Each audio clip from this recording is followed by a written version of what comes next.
Hello, I'm Catherine Rojas, and welcome to my third and final Chalk Talk. By now, I've done a lot of research regarding my topic of the Catholic view of capital punishment in America. My fascination with this topic stems from the term Catholic and how it's used by such a large group of people in America, yet the exact beliefs of those Catholics regarding major topics is somehow surprisingly staggered. I took this as an opportunity to research what I thought was an extremely interesting discordance in a church I personally feel very secure in. In my first Chalk Talk, I discussed sources mostly supporting the current Catholic Church teaching, which is anti capital punishment. I used Sister Helen Prejean and Father Greg Boyle as sources because they are Catholics who very much support current Catholic teaching on the death penalty, yet are compassionate with those on the other side because they both have served a while in prison ministry. In my second Chalk Talk, I discussed how it's possible that there are Catholics who believe in the death penalty. I answered any questions I had regarding the history of the death penalty in America and the response of the Church's hierarchy to it. I also used scripture passages from the Bible, a well known public speech from a cardinal, and an entire organization called Catholics for Choice to further explain the arguments from a Catholic pro capital punishment perspective. While each argument juxtaposes the other, a common thread in all my sources has been the recognition that faith and freedom, church and state, are areas of interest to people besides myself and others like myself, Catholic with heavy interest in justice. The disconnect is simply that people, even those who have strong opinions about it, feel uncomfortable or are scared to talk about Catholicism and the death penalty specifically. Up to this point, significant progress has been made since the beginning of my research. So far, I have learned that number one, this will always be an argument.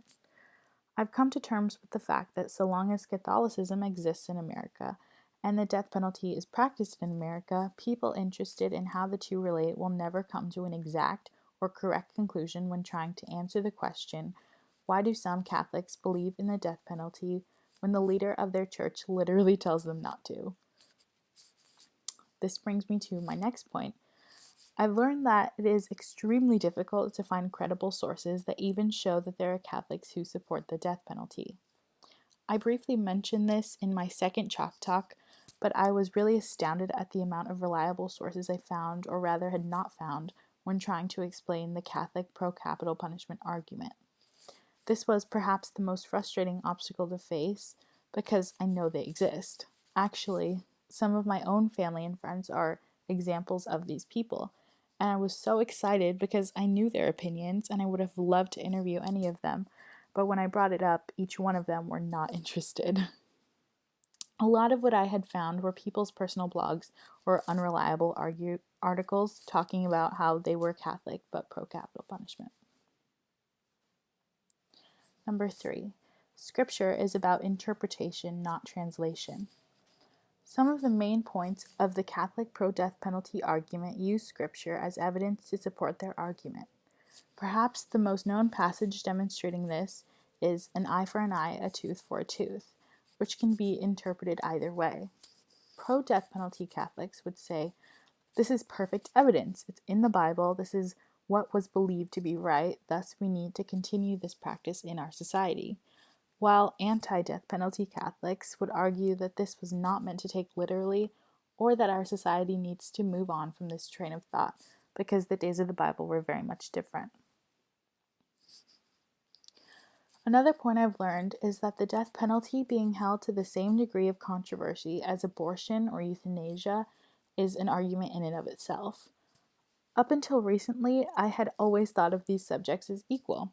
For me, they were just filed under topics we don't discuss at the dinner table, despite holding great interest in them. So, with the opportunity of this research project, I came into my topic thinking I could relate them in a very seamless way, or use examples of them interchangeably. I quickly found out this was not the case, and that they are often related just because they're considered risky or controversial in the church, simply because of the fact that the Catholic Church is very much against all of them. However, I found a lot of good sources and evidence that relate them in really intelligent ways, which I hope to continue to learn more about so I can find a way to integrate that type of thought into my final project. I hope this discussion sparks some thought. Thank you for watching.